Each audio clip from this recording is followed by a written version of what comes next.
Summer में घाव खाता है उसी का मान होता है, छिपी उस वेदना में अमर बलिदान होता है। सृजन में चोट खाता है छीनी और हथौड़ी का, वही पाषाण एक दिन मंदिर में भगवान होता है, वही पाषाण एक दिन मंदिर में भगवान होता है। नमस्कार साथियों, मैं नितेश साहू आप सभी का अपने चैनल स्टडी ट्यून में हार्दिक स्वागत करता हूं। तो प्यारे साथियों, आप सभी सोच रहे होंगे कि जो वैकेंसी है शिक्षक भर्ती की, नई शिक्षक भर्ती की, वो कब तक आएगी। और आप सभी जानते हैं ये भी कि जो शिक्षक भर्ती है ना वो फंस चुकी है। फंसने का तात्पर्य ऐसा नहीं है कि वो आएगी नहीं, है ना। शिक्षक भर्ती आएगी जरूर, है ना, देर आएगी दुरुस्त आएगी, लेकिन ये आपको मालूम होना चाहिए कि हमारे छत्तीसगढ़ में आरक्षण का मुद्दा छाया हुआ है बड़े जोरों से, है ना। और जो गवर्नमेंट है, सरकार है, वो फंस चुकी है आरक्षण पर।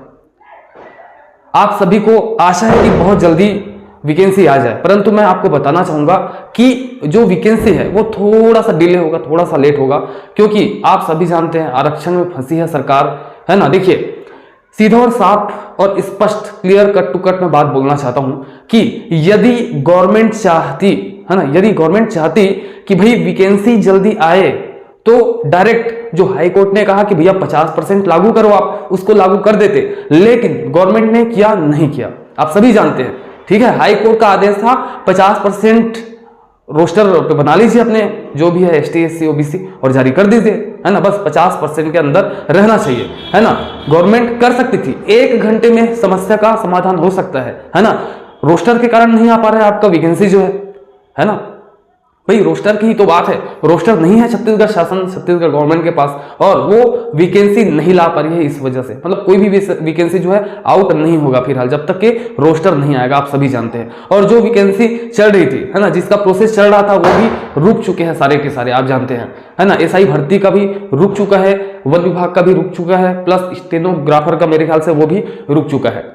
तो जो प्रोसेस में वैकेंसीज थे वो स्टॉप हो चुके हैं फिलहाल के लिए, है ना। जैसे कि DLED, उसकी भी जो एडमिशन चल रही थी ना, लास्ट फेज बचा हुआ था मेरे ख्याल से, वो भी रुक चुकी है ना।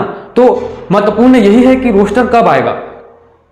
ठीक है, ये तो बात समझ गए ना कि गवर्नमेंट नहीं चाहती कि वैकेंसी जल्दी आए। अगर जल्दी आए गवर्नमेंट चाहती तो तुरंत जो 50% वाला रोस्टर है वो तुरंत तत्काल दे देती, है ना, लेकिन गवर्नमेंट चाहती नहीं है।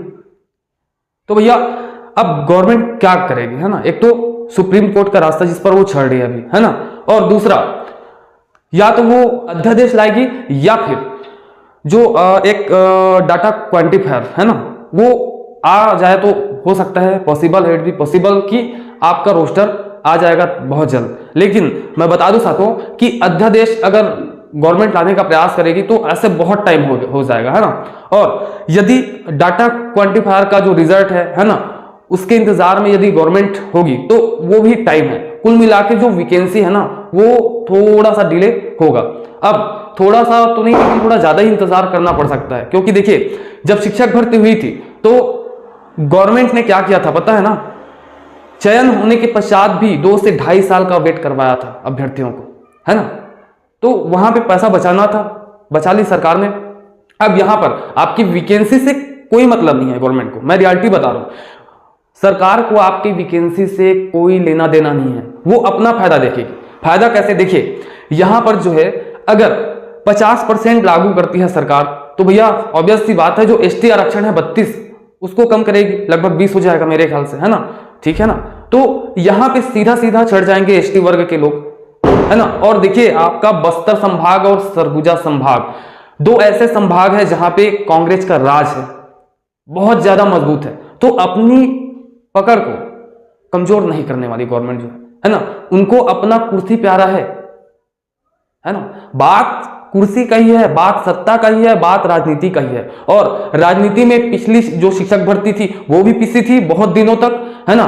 वादे पे वादे, वादे पे वादे करते गए, कई बार हमने आंदोलन किया, कई बार वादे किए गए थे। आपको क्या लगता है कि मुख्यमंत्री साहब ने घोषणा कर दिया नया शिक्षक भर्ती, बस इतना ही ना।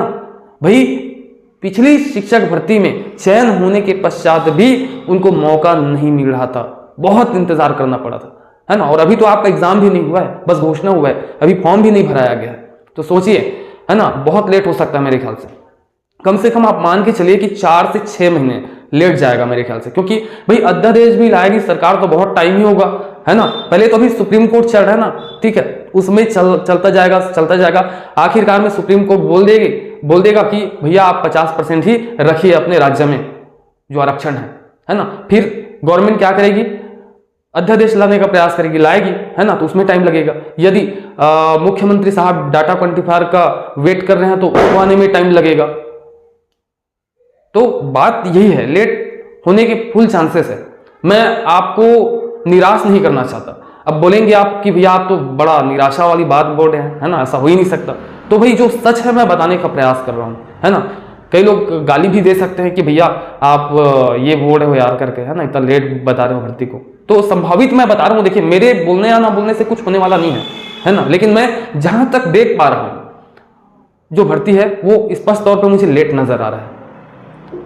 बस राजनीति का खेल है साथियों, है ना। राजनीति ना होता ना तो भैया उसी दिन, जिस दिन हाई कोर्ट ने कहा कि 50% आपको आरक्षण करना है, उसी दिन जो आरक्षण है वो लागू हो जाता 50% वाला, रोस्टर आ जाता, सभी भर्तियां चलती रहती अभी तक। लेकिन ऐसा हुआ नहीं हुआ। ये क्या है, सिर्फ राजनीति है। अगर राजनीति ना होता तो अभी जो भर्ती है अभी मेरे ख्याल से फॉर्म भरा रहे होते। तो भैया साथियों बाकी तो आप सभी समझदार हैं। अच्छा, शुरू में मैं छोटी दीपावली की हार्दिक शुभकामनाएं बोलने वाला था, तुलसी विवाह की हार्दिक शुभकामनाएं आप सभी को। चलिए, तो ये आरक्षण का मुद्दा हो गया ना, आप समझ पाए ना, ठीक है। भगवान करे जल्दी आ जाए यार, लेकिन अभी रास्ता नजर नहीं आता। अभी सुप्रीम कोर्ट चलेगा, है ना, उसके बाद मैं तो जानता हूं सुप्रीम कोर्ट सीधा बोलेगा 50% लागू करो, फिर गवर्नमेंट बोलेगी अध्यादेश लाएंगे, है ना, उसमें टाइम लगेगा, है ना। भाई अध्यादेश के लिए एक सबूत चाहिए प्रॉपर। भैया राष्ट्रपति के पास अनुमोदन होने के लिए जाएगा अध्यादेश जो है ना। वैसे तो उसमें टाइम लगेंगे कम से कम 1.5 से 2 माह, और जब राष्ट्रपति के पास जाएगा अनुमोदन के लिए तो क्या बिना कोई प्रमाण के हस्ताक्षर कर देंगे? क्या नहीं करेंगे ना। उसके लिए एक बहुत स्ट्रांग आपको प्रूफ देना पड़ेगा, रीजन देना पड़ेगा, और रीजन आएगा डाटा क्वांटिफायर से, है ना। उसका काम चल रहा है, कब आएगा पता नहीं, बहुत दिन से काम चल रहा है, अभी भी कोई ठिकाना नहीं कब आएगा। तो बाकी वही है, गवर्नमेंट अपना राजनीति देखने वाली है ना। क्योंकि देखिए ना वो ओबीसी का आरक्षण कम कर सकती है, ना आपके एसटी वर्ग के आरक्षण को कम कर सकती है। वो कैसे भी करके लाएगी, है ना, जो आरक्षण है पुराना वाला वो लाएगी, एकदम गारंटी है ना। कई लोग डर रहे होंगे ना एसटी वर्ग के अभ्यर्थी की भैया हमारा आरक्षण कम हो जाएगा क्या, वो होने नहीं देगा गवर्नमेंट, ये भी मैं जानता हूं। लेकिन जो भर्ती हो बहुत ज्यादा लेट हो जाएगा साथियों, ठीक है। तो बस यही है, भगवान से मैं भी दुआ करता हूं कि बहुत जल्द भर्तियां आ जाए, क्योंकि बेरोजगार बहुत चिंतित है यार। बेरोजगारी क्या होती है मैं अच्छे से जानता हूं, बहुत ज्यादा अच्छे तरीके से, है ना। भैया ऐसे पिसता है इंसान बेरोजगारी में, मैं क्या बताऊं, है ना। उसका कॉन्फिडेंस जो लेवल है वो बहुत ज्यादा कम हो जाता है, अपार चिंता में रहता है, चिंताग्रस्त रहता है ना। खाने में चैन नहीं आता, बड़ा विकट समस्या रहती है बेरोजगारों के साथ। पर गवर्नमेंट को कौन समझाए कि जो बेरोजगार है उनका दर्द क्या है ना, कितना दर्द, कितना तकलीफ, कितना चिंता वो झेलते हैं। खैर ठीक है साथियों, ये आरक्षण की रही बात, क्योंकि बहुत ज्यादा प्रश्न आ रहे थे कि भैया वैकेंसी कब आएगी। तो मैं स्पष्ट तौर पे बोलता हूं 4 से 6 महीने है ना। और तब तक के निराश भी नहीं होना है आपको। क्यों निराश होगी भाई, है ना, बस कुछ दिनों का इंतजार है। आप अच्छे से पढ़ाई करिए, है ना। जो आपके मम्मी पापा ने आपके ऊपर आशा रखा है उस आशा पर खरा उतरिए, उनके विश्वास को बनाए रखिए, आप टूटे नहीं। देखिए इस टाइम पे यदि आप टूट जाएंगे ना, आप ही का घाटा है। आपको टूटना नहीं है, टूटने नहीं देना है किसी भी शर्त में, किसी भी हालात में। आपको लड़ना है और अभी बहुत मन लगा के पढ़ना है। जो बोलते हैं कि भैया 1 महीना बचा रहेगा एग्जाम हम पढ़ लेंगे ना, वो समझ जाओ आप, है ना। ऐसा हो ही नहीं सकता, आपको लड़ना पड़ेगा, क्योंकि बहुत ज्यादा कंपटीशन है, बहुत ज्यादा। समथिंग 1 लाख अभ्यर्थी होंगे कंपटीशन में, एकदम साफ है 1 लाख अभ्यर्थी होंगे। और सबसे ज्यादा खतरा किनसे है पता है? 40,000 फॉर्म गए थे, सहायक शिक्षक की मैं बात कर रहा हूं। 40,000 फॉर्म गए थे पिछले शिक्षक भर्ती में, 2019 की शिक्षक भर्ती में। उनसे सबसे ज्यादा खतरा है। क्यों? बाकी 4,000 तो चले गए, नौकरी पाली, 36,000 बचे हैं। वो 36,000 को एक चोट है, यहां पे दिल पे चोट लगा है, बेरोजगारी का तमाचा लगा है कि भाई हम नहीं कर पाए थे। और इस बार उस चोट की वजह से बहुत ज्यादा स्ट्रांगली पढ़ाई करेंगे, बहुत ज्यादा, क्योंकि धक्का लगा था यार। जब सिलेक्शन नहीं हुआ रोए भी होंगे, एक एक आंसू का हिसाब इस भर्ती में निकालने वाले हम लोग, है ना। तो उनसे थोड़ा बच करिए। ये मान के चलिए यदि आप फ्रेशर है ना, फ्रेशर है तो ये मान के चलिए आपको अवसर मिला था उस शिक्षक भर्ती में, आप चूक गए थे, ये मान के चलिए, है ना। पावर आएगा पढ़ने का, बहुत स्पष्ट तरीके से बता रहा हूं। यदि आपको सिलेक्शन लेना है बहुत जोरों से और बहुत लगन से पढ़ना पड़ेगा, है ना। कम से कम 6 महीने हैं, मान के चलिए 6 महीने हैं, 6 महीने अच्छे से पढ़ाई कीजिए और कम से कम 4 महीने मान के चलिए, 4 महीने में बहुत जबरदस्त तरीके से आप पढ़ाई करेंगे, इसका मुझे विश्वास है। खैर साथियों, बहुत ज्यादा बोल लिया, थोड़ा सा हम पढ़ाई के ऊपर आ जाते हैं। चलिए, बाल विकास की क्लासेस मैं शुरू कर देता हूं इसी वीडियो से, है ना, क्योंकि जो मैथमेटिक्स है उसके भी क्लास आएंगे, ईवीएस का भी आएगा और जो बाल विकास है उसका भी मैं देने का प्रयास करूंगा। इसका तो दूंगा ही पर्टिकुलर, क्योंकि बहुत ज्यादा इंपॉर्टेंट मैं समझता हूं बाल विकास को। इंग्लिश का भी मैं पर्टिकुलर देने का प्रयास करूंगा और हिंदी के लिए तो कई सारे वीडियोस हैं, है ना, और यहां भी मैं लाने का प्रयास करूंगा। ठीक है, ट्रिकी वाइज पढ़ेंगे बहुत जबरदस्त तरीके से साथियों। चलिए, थोड़ा सा इधर नजर दौड़ाइएगा। बाल विकास, सबसे पहले थोड़ा सा विकास को समझते हैं, है ना भैया। बाल विकास आपका जो सब्जेक्ट है ना, तो उसमें जो विकास है उसको थोड़ा सा समझने का प्रयास करते हैं, तभी थोड़ा सा आगे बढ़ेंगे और इससे लगभग एक क्वेश्चन आपका बन ही जाता है किसी ना किसी रूप में। ठीक है साथियों, चलिए तो विकास की अवधारणा हम बात करते हैं। विकास है क्या चीज? तो सबसे पहली बात आप याद रखिए, जो विकास है ना साथियों, वो निरंतर सतत चलने वाली प्रक्रिया है। ये माइंड में नोट कर लीजिए। क्यों? क्योंकि आपको पूछा जा सकता है भैया विकास है क्या, ऑप्शन में जहां दिखेगा भैया निरंतर या फिर सतत चलने वाली प्रक्रिया है, लगा देना टिक, है ना। चलिए, ये तो रही बात, एक बात निरंतर चलने वाली प्रक्रिया है क्या, विकास। अब इसमें होता क्या है भाई? तो इसमें परिवर्तन होता है ना। क्या होता है? विकास में परिवर्तन होता है भैया। जैसे आप शिशु थे, है ना, परिवर्तन हुआ कुछ साल बाद, फिर कुछ साल बाद परिवर्तन हुआ, कुछ साल बाद फिर परिवर्तन हुआ, मतलब परिवर्तन होता जाता है, निरंतर परिवर्तन होता जाता है। ठीक है, चलिए, तो परिवर्तन कैसा होता है?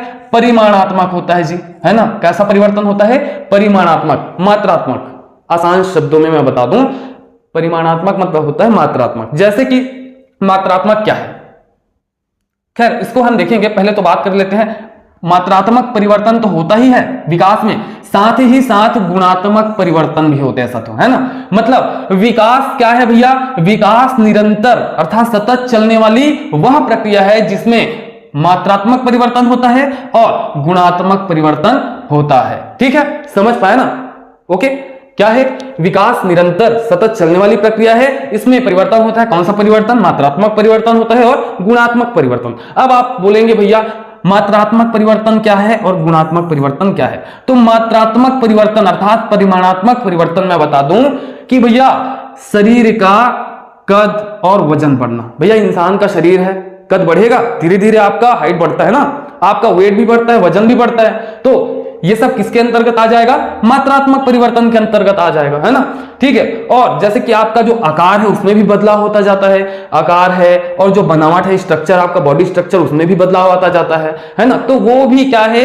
आपका मात्रात्मक परिवर्तन है। और यदि गुणात्मक परिवर्तन की हम बात कर दें तो शिशुओं में संवेग होते हैं बहुत सारे। शिशुओं में क्या मतलब? इंसान में ही संवेग होता है ना, बहुत सारे भाव होते हैं, तो उसमें परिवर्तन हो जाता है, उसके नियंत्रण में परिवर्तन हो जाता है ना। तो वो कौन सा परिवर्तन हुआ? आपका गुणात्मक परिवर्तन हुआ साथियों, है ना। उसी प्रकार विभिन्न क्षमताएं इंसानों में होती है, बच्चों में होती है, तो उनके क्षमताओं में परिवर्तन भी किसके अंतर्गत आता है? आपका गुणात्मक परिवर्तन के अंतर्गत आता है। उसी प्रकार बुद्धि में भी परिवर्तन होता है, हमारे सोचने विचारने में भी परिवर्तन होता है, बौद्धिक परिवर्तन जिसे हम बोल सकते हैं। तो बौद्धिक परिवर्तन भी किसके अंतर्गत आ जाता है? गुणात्मक परिवर्तन के अंदर आ जाता है। ठीक है, जो इंसान है वो निरंतर अधिगम करता रहता है, सीखता रहता है, तो सीखने की क्षमता में परिवर्तन भी किसके अंतर्गत आ जाता है? आपके गुणात्मक परिवर्तन में आ जाता है साथियों, है ना। उसी प्रकार जो मानसिक व्यवहार में परिवर्तन है वो भी किसके अंतर्गत आ जाएगा? गुणात्मक परिवर्तन के अंतर्गत आ जाएगा। ठीक है, तो वंस अगेन मैं आपको बता दूं, जो विकास है वो निरंतर अर्थात सतत चलने वाली प्रक्रिया है और उसमें परिमाणात्मक अर्थात मात्रात्मक परिवर्तन होते हैं और गुणात्मक परिवर्तन होते हैं। ठीक है, दोनों प्रकार से परिवर्तन होते हैं, है ना। और जो मात्रात्मक परिवर्तन है वो इस प्रकार से मैंने आपको डील कर दिया, गुणात्मक परिवर्तन है वो इस प्रकार से है, इसे भी मैंने आपको डील कर दिया। ठीक है, अब देखिए जो मात्रात्मक परिवर्तन है ना वो अभिवृद्धि के नाम से, वृद्धि के नाम से भी जाना जाता है, जिसे हम देख सकते हैं भैया, है ना। ठीक है, और विकास तो इसको हम देख भी सकते हैं क्योंकि जो मात्रात्मक परिवर्तन इसके अंतर्गत आता है, और जो गुणात्मक परिवर्तन है जिसे हम नहीं देख सकते, है ना, जिसे केवल हम फील कर सकते हैं। ठीक है, तो वो भी आपका किसके अंतर्गत आता है? विकास के अंतर्गत। मतलब जो विकास है उसको हम देख सकते हैं और नहीं भी देख सकते हैं, है ना। ठीक है, लेकिन अगर वृद्धि की मैं बात करूं तो वो केवल मात्रात्मक परिवर्तन के अंतर्गत आता है विद्धि जो है ना। तो विद्धि को हम सिर्फ देख सकते हैं, मतलब उसको नहीं देख सकते वाली बात नहीं आती है ना, ठीक है।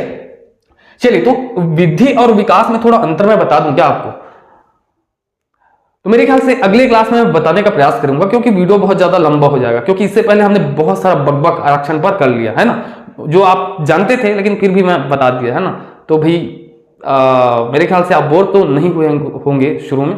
बस ये जो चीजें थी इसको याद रखिएगा साथियों, है ना। 1 नंबर बिल्कुल बन सकता है यहां से, ठीक है। इसके बाद मैं विद्धि और विकास में अंतर बहुत जबरदस्त तरीके से लेके आऊंगा, क्योंकि वो बहुत ज्यादा इंपॉर्टेंट है, विद्धि और विकास में अंतर। तो टॉपिक वाइज, मतलब थोड़ा सा पॉइंट वार में लेके आऊंगा, जिससे आपको बहुत ज्यादा आसानी होगी उसको समझने में कि विद्धि और विकास में अंतर क्या चीज है, ठीक है साथियों। चलिए, आज की वीडियो में बस इतना ही, मिलते हैं अगले वीडियो में। तब तक के लिए जय हिंद, जय जोहार, जय छत्तीसगढ़। बस छत्तीसगढ़ी को सम्मान देना है, मतलब हिंदी तो हमारे दिल में बसा हुआ है, लेकिन कई बार हम क्या सोचते हैं पता है, हिंदी बोलेंगे या फिर इंग्लिश बोलेंगे तो अच्छा समझेंगे लोग, और छत्तीसगढ़ी बोलेंगे तो देहाती समझेंगे लोग। तो ऐसी बात नहीं है। छत्तीसगढ़ी जो हमारी भाषा है वो बहुत प्यारा है और दिल में बसना चाहिए। बस मैं यही दुआ करता हूं, अपनी संस्कृति को बचाए रखें। आप छत्तीसगढ़ के हैं, छत्तीसगढ़िया है, अपनी संस्कृति पर नाज होना चाहिए। इसी भावनाओं के साथ आज के क्लास से विदा।